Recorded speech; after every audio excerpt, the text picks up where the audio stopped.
Thanks everybody for coming to this session. It's Speaking Up for Agriculture, and we have several farmers who are here to talk about some of the things that they've done to tell the story of agriculture. And then we also have Kristin Porter, and she's going to be our first speaker. And Kristin is a blogger, and she lives by the mantra of eat well, run well, and travel far.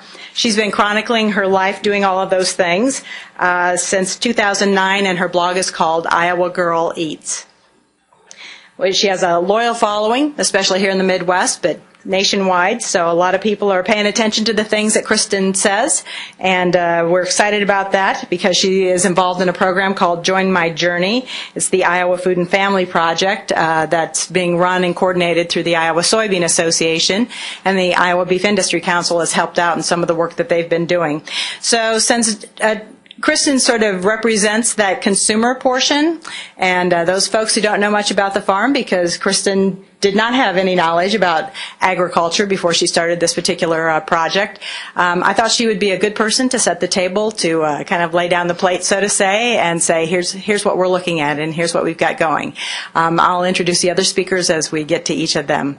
So, Kristin, if you'd like to start off. Sure. Well, as she mentioned, my name is Kristin Porter, and I'm from Des Moines, here in Des Moines. Lived here almost all my life, here and around the Midwest, and I write the blog Iowa Girl Eats.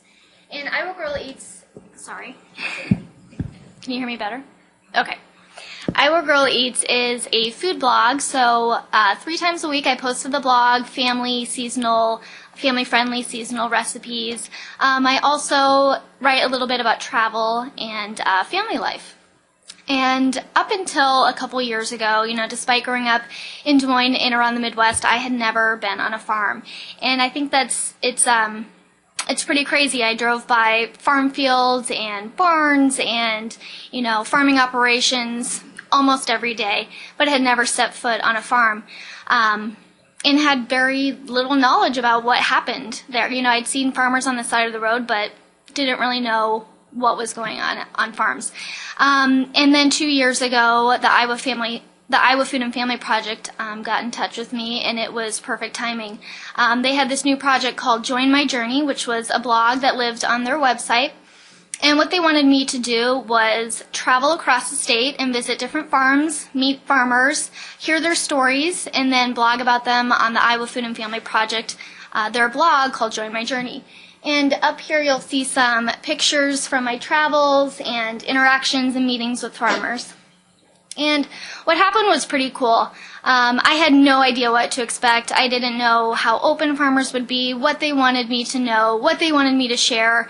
And I found that every single farmer I talked to was thrilled to tell their story and thrilled to have me write about it and reach people that I reach through my blog, consumers like me who live in the Midwest, have questions about how their food is grown and raised, and, like me, had really little to no knowledge about agriculture, which is funny to say because, a lot of people think if you live in the Midwest, you know a lot about farming, and I'm certainly, I didn't.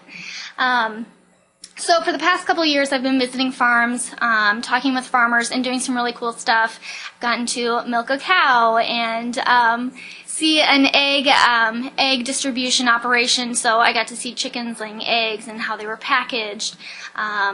Visited a turkey farm, a hog farm, rode in a combine, harvested corn, harvested soybeans, and wrote about it on the Join My Journey website, where readers could read the blog post and really feel like they were along with me on my journeys. So the feedback's been awesome. I've had a lot of people write to tell me, how cool it is to see what's going on in these farming operations. So I'm thrilled to be able to tell farmer stories. It's a huge privilege for me, and yeah.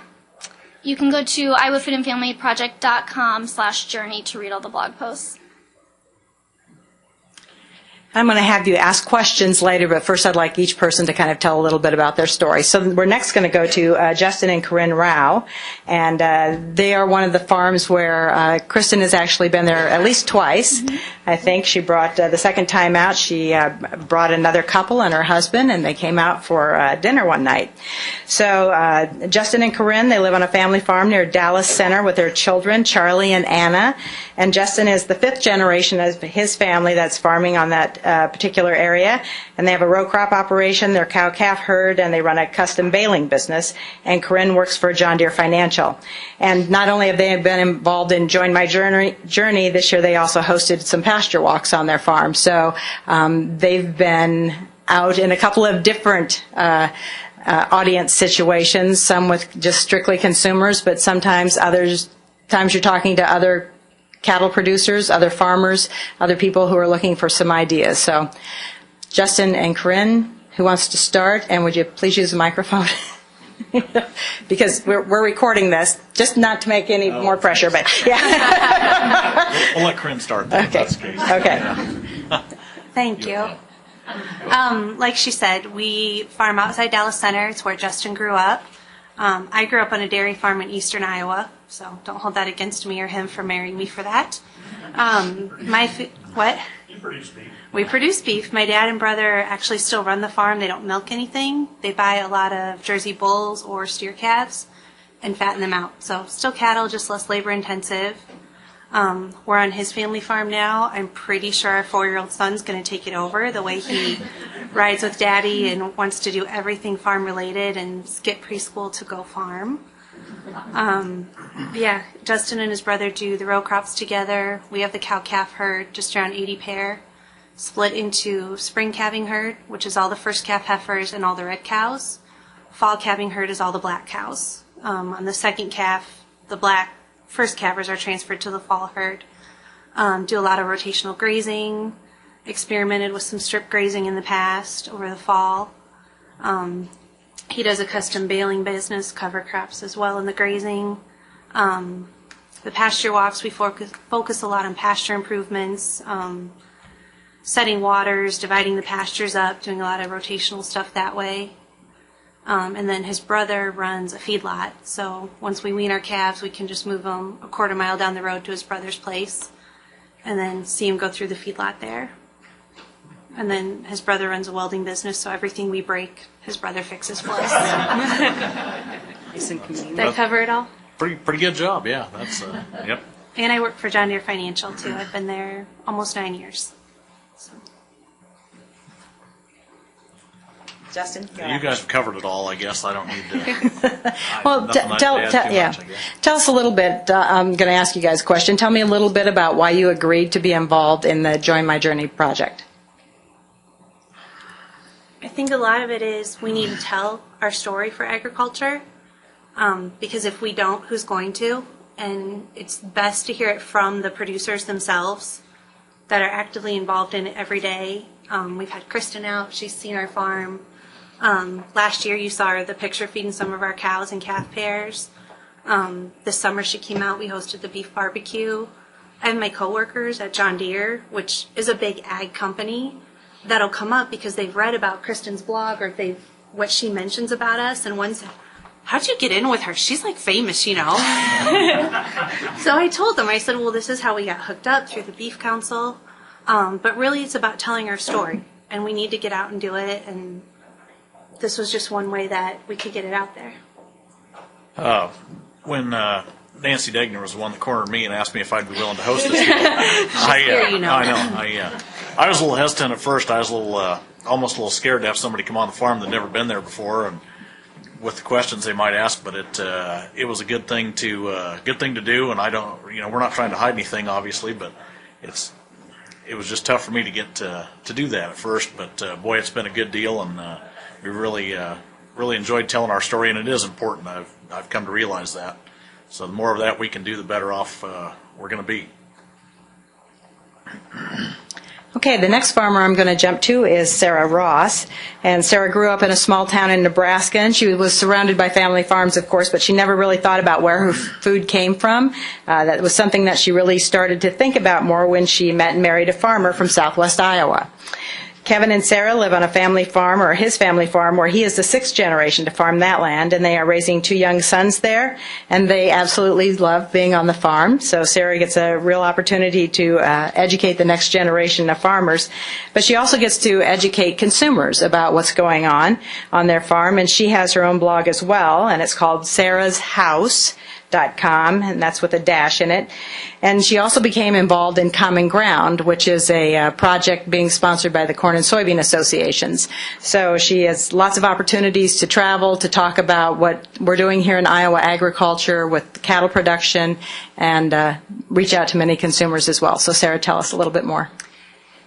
Yes, as she said, I originally grew up in Nebraska in a small town, so I'm kind of like Kristin, where I did not grow up on a farm. I was surrounded by them. I saw them every day. My dad was in the insurance business, so we dealt with farmers a lot, but never really thought about where my food came from. And then I went on to the University of Nebraska and got my marketing degree, so don't hold that against me either. It's kind of like being from Eastern Iowa. And then I went to work for a crop insurance company by the name of RCIS and traveled around and did trade shows for them.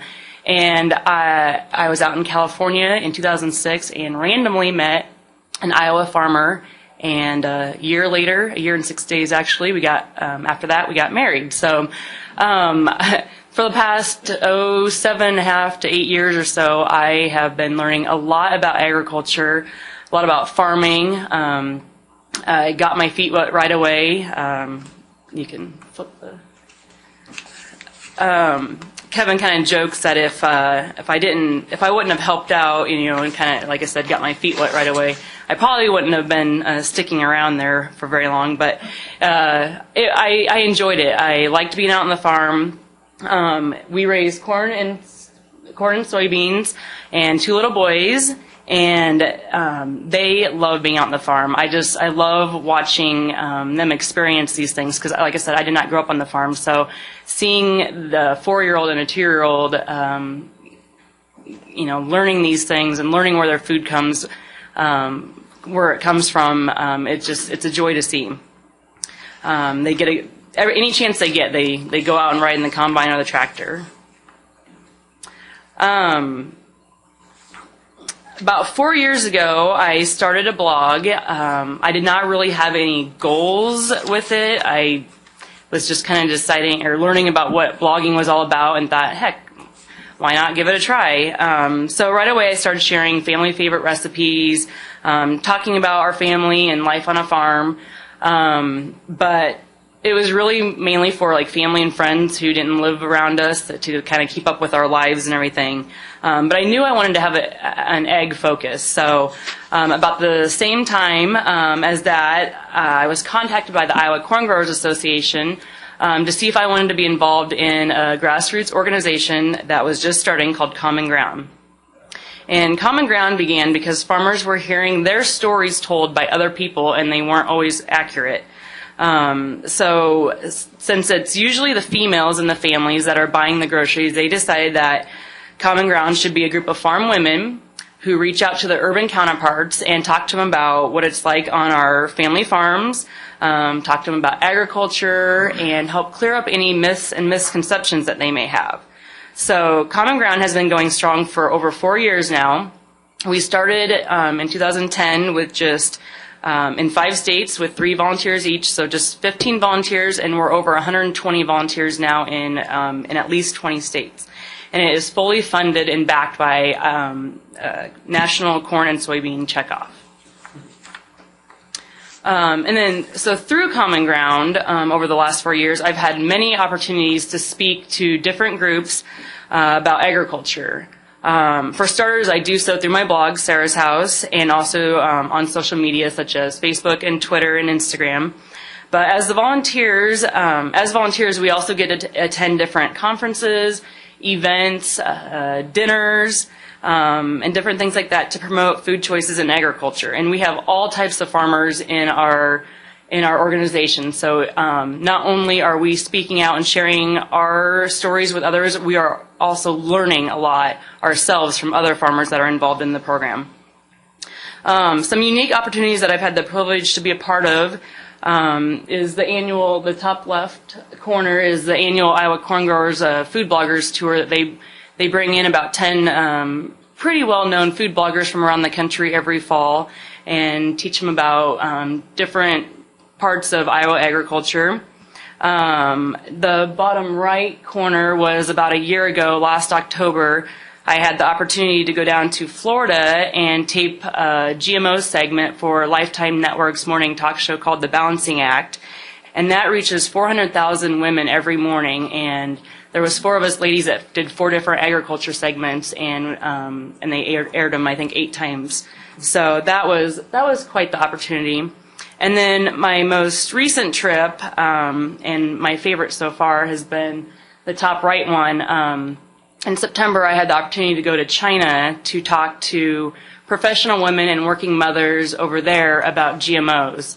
There was 4 of us farm women from the United States that went over there, and we spent a week over there and had 2 different town hall meetings and 1 meeting at the embassy with some of the Chinese ladies that worked there, and had great conversations about GMOs. And that was on behalf of the U.S. Soybean Export Council. So I guess through all these experiences that I've been a part of over the past 4 years, it's shown me that consumers are the same all over the world, that we all want to feed our families as, safe, nutritious, healthy food. So I guess as a farmer and a consumer, I want to know where my food comes from, and I feel like us farmers have kind of sat back and just done our jobs for so long, and not really spoken out about them, and now is the time that we really need to start doing it. So I'm glad I got the opportunity to be a part of this today, so thank you. Okay, great. Thanks, Sara. And then finally, we have Justin Domin. Jennifer was supposed to be here as well, but they have a sick kid at home, so you know how that works. Somebody's got to stay home. She's Jorn. Oh, okay. Justin, maybe you know. Sick kids are like chores, aren't they? So they live in southwest Iowa near Essex in Page County and have 2 children. Both of them are graduates of Northwest Missouri State University, and they've been on this farm operation, I think. Are you the 5th generation? Or 6th generation. Okay, and their family's been on that land since 1901, and it's a diversified farm operation. It has commercial cows, row crops, pasture, alfalfa, grass, and rye, and they also have a full line of custom farming. And recently they were kind of the lead off of a feature that the Register ran called Harvest of Change. And so not only did they talk to a reporter, they let a lot of people come out to their farm and kind of follow them around and do some new things in terms of news media and some of the things that they're working on to show what's going on in the world anyway. So I went to an open house recently and tried to sit down and watch the 3D thing, but it really made me sick. So I could only watch for a short time. Was it our operation that made you sick? No. It was the movement. Oh, okay. It was the movement when I'm like that. I'm not cut out for that. So, Justin, why don't you tell us a little bit about your farm operation, if you'd like, and then a little bit about this relationship with the Register and that project. Thank you, Dal. You bet. Like she said, started in 1901, family operation. 2 kids, wonderful kids. My son, age 4, he'd already made the front page of the Des Moines Register, and I found with the media that they enjoy the kids a lot better than a 35-year-old farmer. I think they took more pictures of him than my daughter pulling our bottle calf around, and there's just it was a learning experience for not just them, but for myself as well. But the whole thing that I think we're supposed to talk about today is not so much just our farm, but why we do what we do, and not just this situation, but what we're all doing is telling that story. And one thing I really wanted to point on right away is that I think we started doing some of this work as far back as 2003 with Farm Bureau, and I always remember coming to these meetings, and at that time I correlated it to like a football game. And I've always felt like when we started this thing, it was like playing football and being on defense all the time and just never winning the game. You know, I mean, when you're on defense all the time, it's pretty hard to score.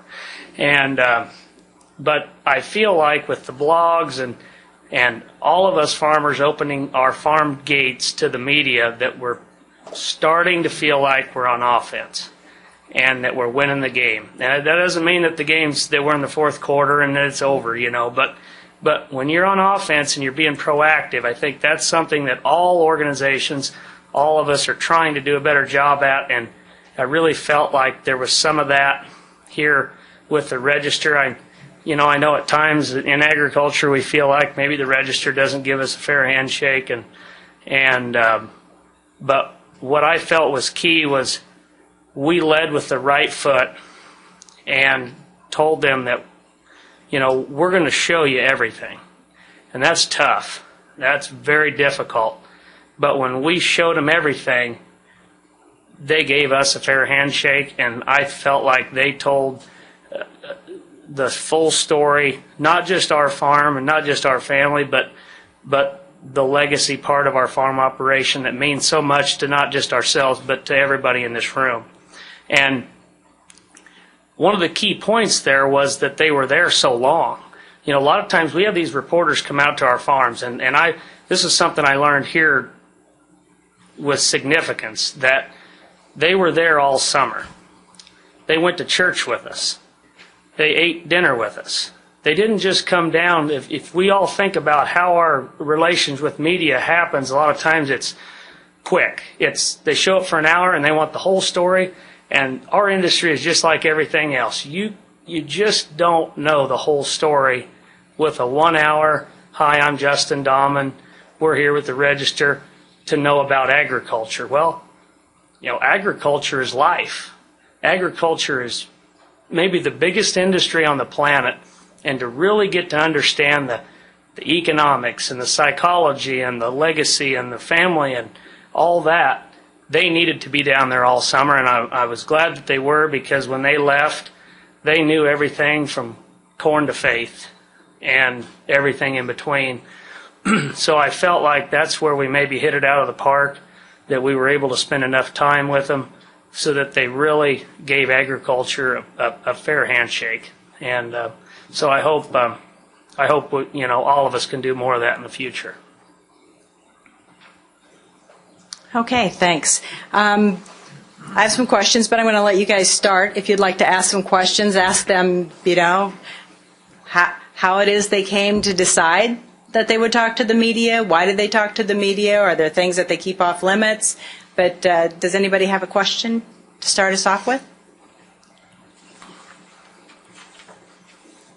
Jerry. Justin, you said they were down. How long were they down there? They were actually there all summer. Now, you know, they didn't hang out for a day, come back 2 weeks later. Or? Yeah, they were down 1 day a week for, I want to say, maybe 2 months. I'm guessing, but they were there. They were there on a Wednesday or a Thursday about every week. And then when they brought the 3D or the 360 degree, they also hired a 360 degree virtual reality camera crew from New York City to come out, and they did videos on our farm, in our church, at our dinner table. We had a birthday party for my daughter. They videoed that. And really, I didn't really understand the dynamics of it, but what they were really looking for was the whole story, you know, the complete story. And then also to be able to do what these two girls are doing, try to paint a picture for people that never will get to tour a farm. And in their situation, it was not so much internet, but it was internet with the 360 degree view, so you could tour a farm and tour it on your computer with these Oculus Vision like you're standing there on the farm.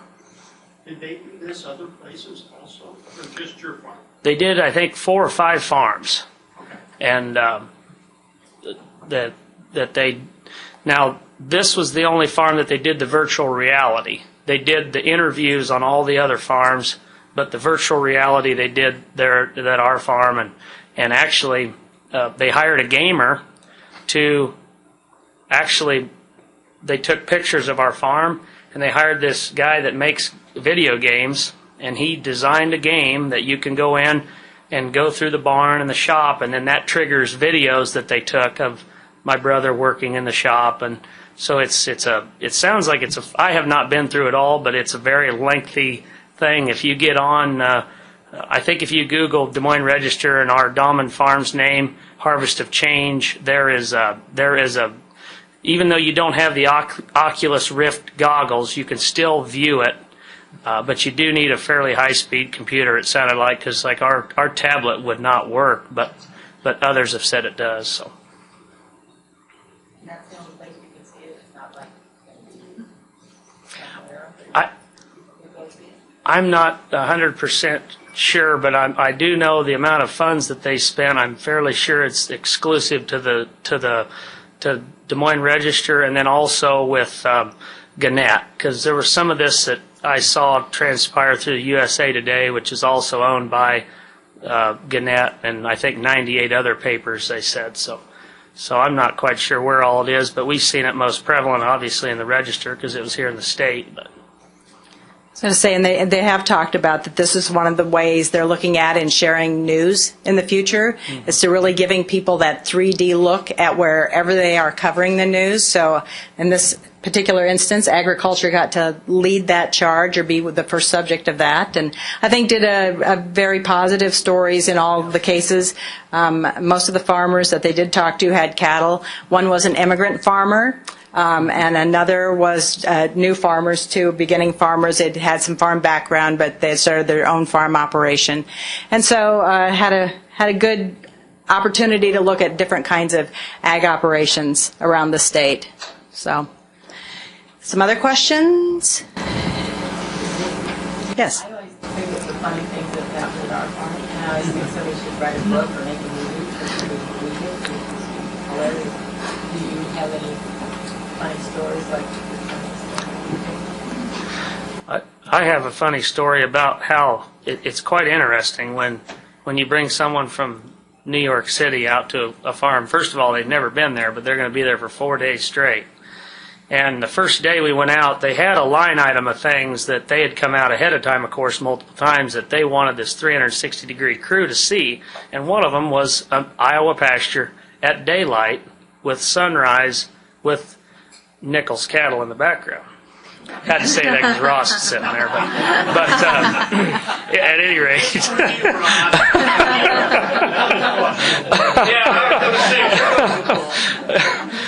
And it was just so, there was a couple things that morning, but the first one was we took the bale bed out there and we were caking the cows and they were all around the pickup, and the guy from New York City with the high dollar camera was trying to stand on the pickup and hold it, and well, right in front of the pickup, this cow's been standing heat, and this Nichols bull was doing a great job breeding her, and his partner, I mean, never been on a farm, and we pretty well, I think, threw him into the fire because he was texting and whatever back home about he was watching these cows, but the other cool thing about that morning, and I'll never forget it, because this gentleman apparently there's not a lot of people that do the 360 degree, and when we shut the gates on the pasture, he had told me before that he did a lot of commercials for Nike and big companies, and we shut the gate on the pasture, and he said, this might be the best video I've done so far. And that was a testament to me where I learned something, because I've been out in that pasture at daylight, but I'm always so busy about feeding, and you don't take in the beauty. And when we sat there for an hour and watch that sun come up and them cows and those calves, I don't know if it gets any better than that, but he even picked up on that, and that was his first day on an Iowa farm, and so that was a testament that we're doing the right things, and I firmly believe that people in agriculture, we lead with the right foot, and if we tell our story and show them that, we should eventually feel comfortable enough to open our gates to whoever wants to show up. Most people understand that nobody's perfect. But if we do that, when people hear negative publicity about agriculture, they're going to give us the benefit of the doubt. They're not going to immediately lead to, that's wrong. They're going to hesitate and say, I've been on an Iowa farm before, and I don't buy that. That's when we know we're going to win. That's when we know we've got to where we wanted to be, and I think we're making a step in the right direction. Yeah, Ross? Question for Sara and Kristin. Out in your travels and dealing with ladies from the cities and stuff, I'm sure they run into some negativity. Mm-hmm. How do you handle that? What is the result of that? Sorry. Well, in Common Ground, we have all different types of farmers, so we're not, we're pro everything, basically. So a lot of the negativity comes from people who are against GMOs or are just organic only and things like that. So what our goal is with people who have those feelings is just to try to have a conversation. Sometimes that's not even possible. And a lot of it happens online because it's easy for people to say stuff when they're not face-to-face with you. So you kind of just have to pick your battles when it comes to things like that. But if you are face-to-face with them, if you can actually, just try to have a conversation, just, listen to what they have to say, kind of get a feel for where they're coming from. I actually had a conversation with somebody I know personally. I grew up with him. He's a year younger than me. Grew up in my small town. Grew up around farmers. His dad's the head guy at the FSA office. And all of a sudden, he was just anti-GMOs on Facebook. And I'm like, what is the deal? Where did this come from? Because, he lives in the country. I'm like, what? And so I asked him, somebody mentioned maybe he should talk to me because I kind of like to talk about that type of thing. And so we started talking, and I said, Brady, where's this coming from? Well, his wife, who was in her late 20s, was diagnosed with breast cancer. And one of the doctors just flat out told him maybe you should try to do an all-organic diet because the research she had done showed that GMOs caused cancer. Well, what's a person supposed to believe? So that's where he was coming from. So when you can actually sit down and talk to somebody and have a conversation and know where they're coming from, it's easier to maybe steer the conversation then because you know why they think the way they do. And we basically agree to disagree. We kind of just, we can talk about it, but he kind of has his feelings and I have mine. But we have run across people who flat out just say they want what they want to, and then that's it, and we just leave it at that. But we always try to be positive. We always try to, bring it back to, I'm a mother. I'm trying to feed my kids the same food, or I am feeding my kids the same food you guys are. We shop in the grocery store. We do raise beef, but I'm buying my groceries every week in the grocery store just like they are. So I feel comfortable doing that. So that's we just kind of try to bring it back home, and that's where we go with that. Yeah, and I would kind of echo what she said. Is just let's have a conversation about it. Let's not it be me preach at you and you preach at me. Let's talk about it. And I had a lot of questions on the Join My Journey blog, but also my blog, of people who were just genuinely curious. And so I point them to the experts and the farmers that I met along my journeys to ask. And with GMOs, that was a topic that I was hesitant to write about because it is so controversial. But I met a wonderful woman, Dr. Ruth McDonald at ISU, and she's an expert. And everything before that I had read about GMOs was online and kind of scare tactics, that Sara had mentioned. And I feel like I got, whether or not I walk away believing what Dr. Ruth said, I feel like I learned more about the science behind it, and I could make up my mind after that as to if I wanted to, avoid them or not. And that's really all you can encourage people to do is give them the facts and then say, you do what's best for your family, but here's what I've learned. If you've got questions about it, let's talk more about it. Let me see what I can find and dig up. So that's kind of been my experience. But mostly it hasn't really been that negative. For me, I had just been hearing a lot of one-sided things in the media, and that's why I was excited to kind of do this project, because I wanted to learn more and meet the farmers behind the foods that I was eating every day.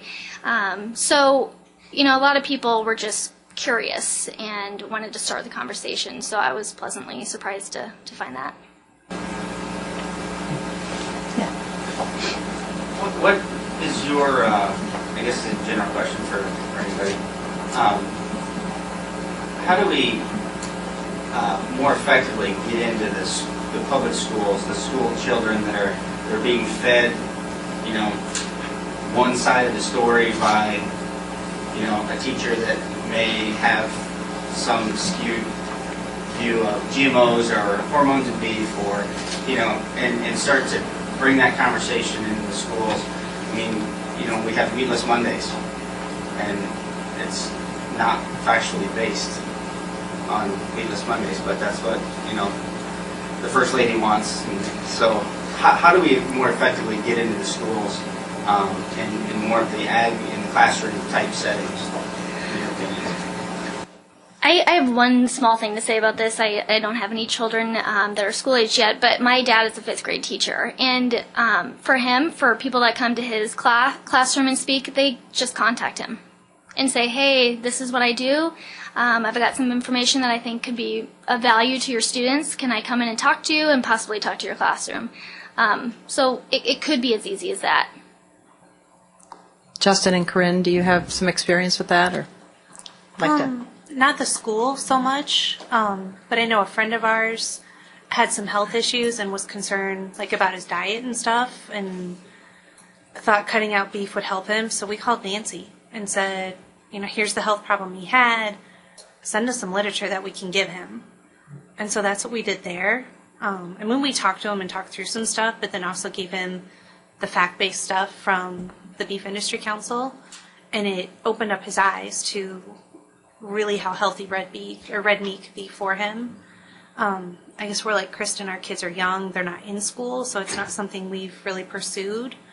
But we have talked about some different books that we know are out there for the preschoolers that our son is, about buying those.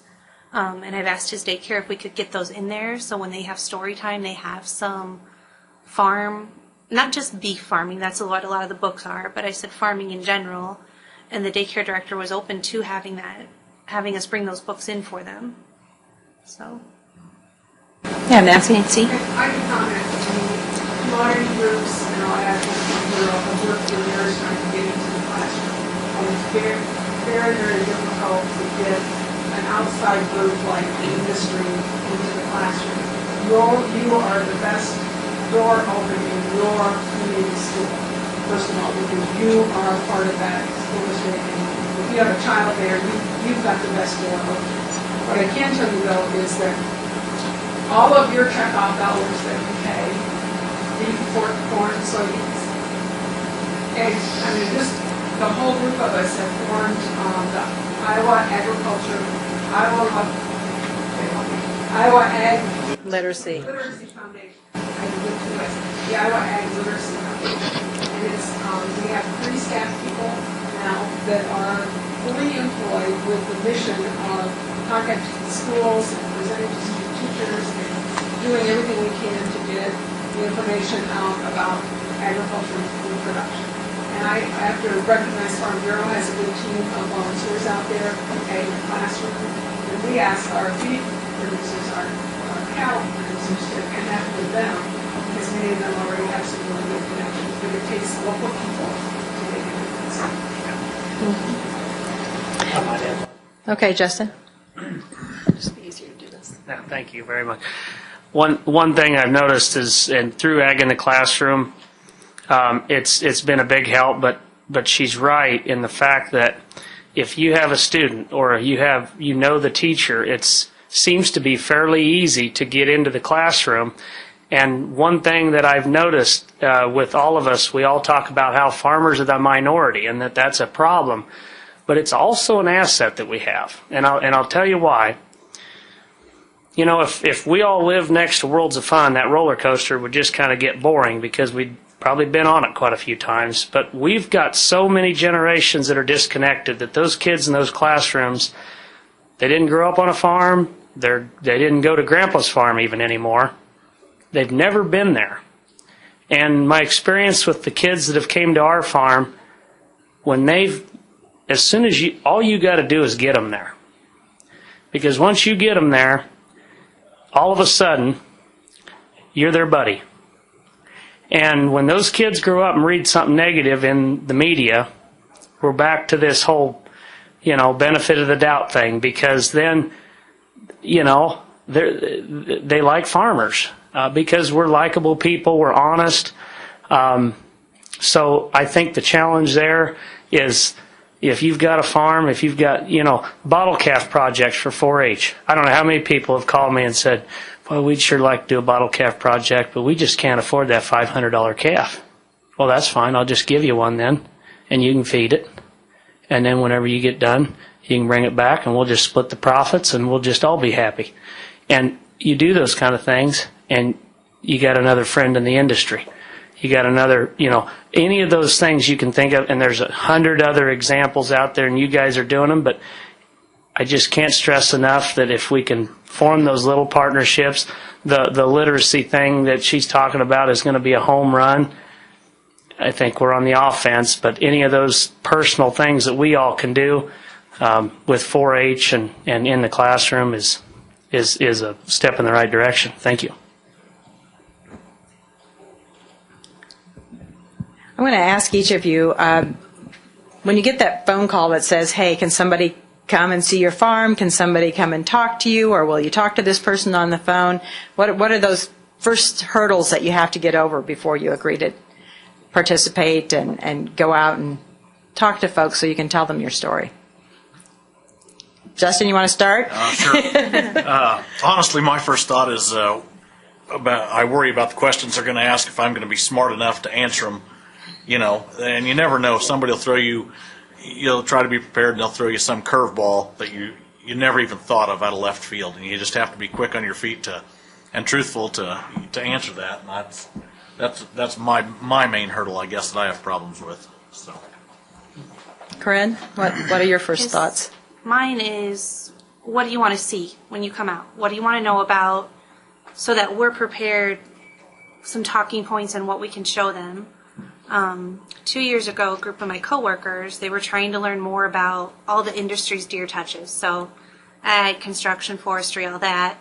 And they knew we had a farm, and they said, will you come talk to us about antibiotics and cattle feed? And it took me about 10 seconds going, oh boy, because this is a hot button. And I said, I can do that, yes. What do you want to know about it? And I'm thinking, these are my coworkers. I interact with them pretty frequently. They're not going to be hostile, but they're going to have questions. So I got hold of Nancy and I said, here's what they told me they want. And we went through my whole slide, and I was very upfront. This is, if we feed antibiotics, this is when we do it. This is what we do. And I had some pictures of our cows, and I had one at the end, me and my favorite cow with my arm around her neck. And I said, do you have any questions? And it was about antibiotic feed and ag, right? Some guy put his hand up and he said, can you tell me about organic feed?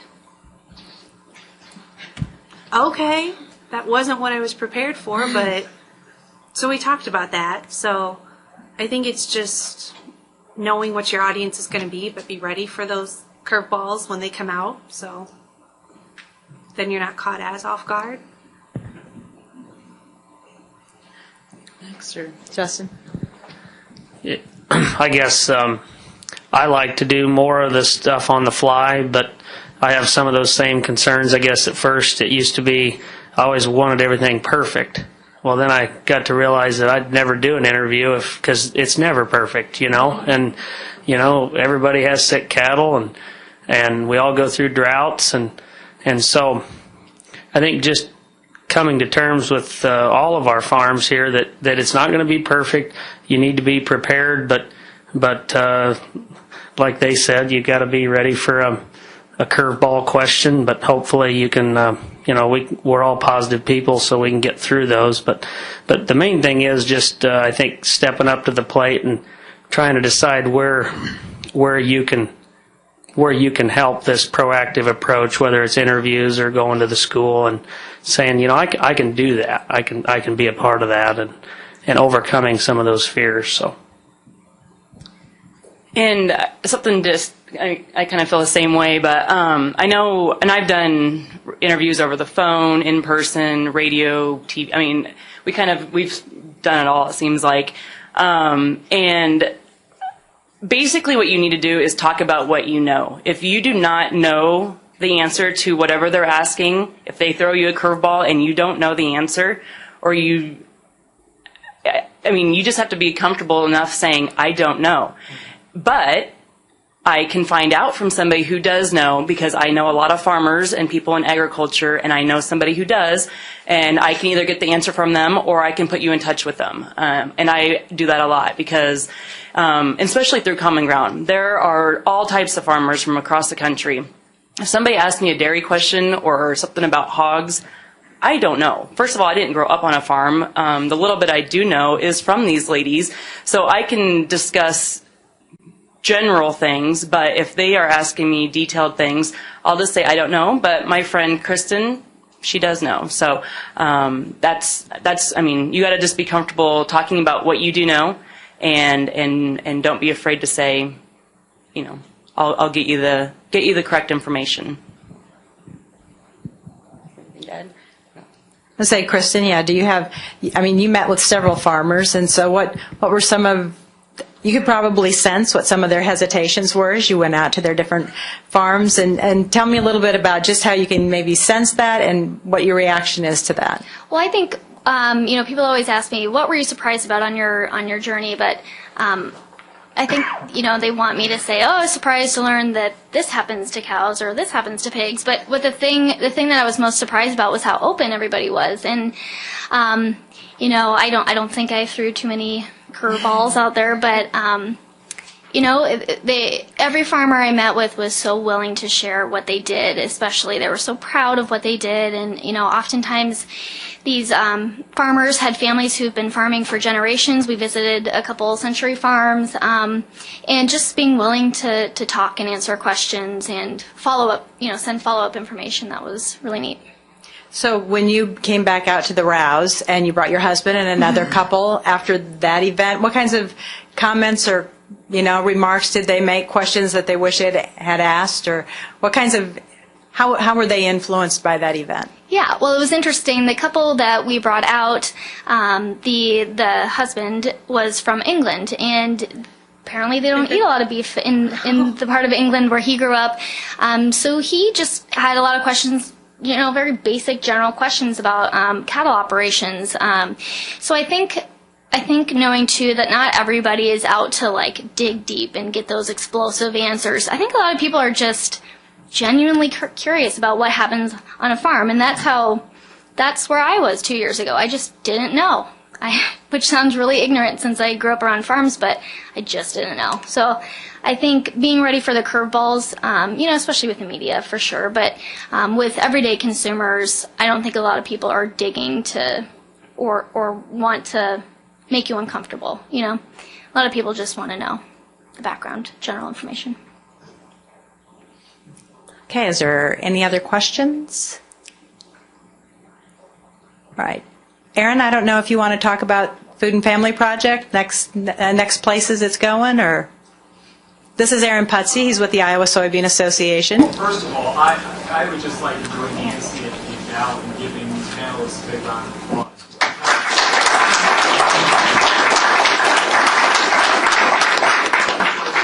We've been privileged to work with the Iowa Beef Industry Council, with the Iowa Cattlemen's Association, with many of the panelists before you. And I just agree, I think they just all really hit the nail on the head in terms of our interaction. And as we look at 2015 with the Iowa Food and Family Project, we're going to keep building off of these relationships with some of the activities that we've done to date.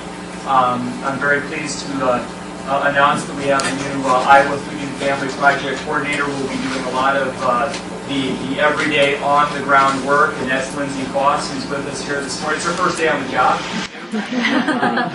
But she's excited. She was raised on a farm in northeast Iowa, but she's really excited to get involved with these wonderful farmers and with Kristin. And we're looking at 2015 on broadening our work again with Kristin in the coming year, maybe adding another Kristin into the mix just to really confuse people. And the results show that we're having a great impact, Al. And I know, Nancy, you've seen the research that we just did that showed how we are moving the needle and working with the farmers that you see in front of you and with Kristin. People do want to know more about how their food is grown. And I think the more honest and transparent we can be, the more we'll see that needle move. Okay, thanks. And I think I would encourage you to follow these blogs that they're working on, because in Kristin's case, you'll get to see what kinds of farms she's been on, but you'll also, as you read it, you'll get to see how a consumer looks at agriculture and sort of get that feel of what are they thinking about, and how deep does the discussion need to be? What kinds of things do you need to know? And in Sara's case, you'll just get to have some understanding of somebody who didn't grow up on the farm, sees that opportunity, and also has that ability to engage people and talk about things that are happening in agriculture and the way that we do production. Nancy Degner from the Iowa Beef Industry Council. There's a product that has come out of the Food and Family Project, and so I'm going to have Nancy talk about that. One of the tools that the Food and Family Project, of which the Beef Council helps fund and is proud to be part of many of their activities, one was with Kristin to come up with a little cookbook called Let's Cook. And what's really, for someone who's been trying to be on the offense for many, many years, this is a really neat opportunity for all of your checkoff dollars to work together. Soy, corn, beef, pork, turkey, dairy, and egg are all involved in this group. And what that does is allow us to talk about agriculture. And we get doors opened more easily when we're talking about all of agriculture than just our one product. So in this little cookbook, we have a section on beef facts, and then I have one for all of you. And then you could probably get an autograph from the cattle farmers, because we have a section on cattle facts, visiting the cattle farm. And then Kristin has her maple bacon beef burgers. And then we have about 10 recipes that your checkoff dollar put together for different beef recipes. So we have one of these for each of you, and this is a tool that we've used in some of Kristin's visits, and she's autographed them, and consumers they line up for these at the state fair like crazy. I mean, the line was however many hundred people deep to get one of these cookbooks. So we appreciate the opportunity to work together, and I appreciate the Iowa Soybean Association's effort to lead this whole Food and Family Project.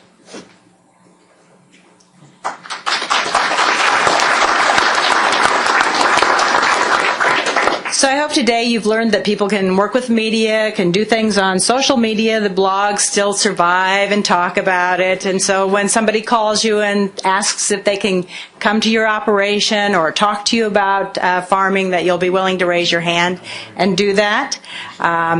Before you leave, we do have a session survey on the table. It would be helpful for us if you'd fill that out and let us know how the session went in your view and what kinds of things we could do or change. So we appreciate that. There's a survey box over here on the corner of the table, but if you don't get to the survey box, just leave it on the table and I'll come around and pick those up. Other than that, I think we're good to go. You can stop and get a book from Nancy, or hold on and get a book from Nancy. And I would encourage you also to go to the trade show, see the trade show before the next session starts. So thanks again for your time.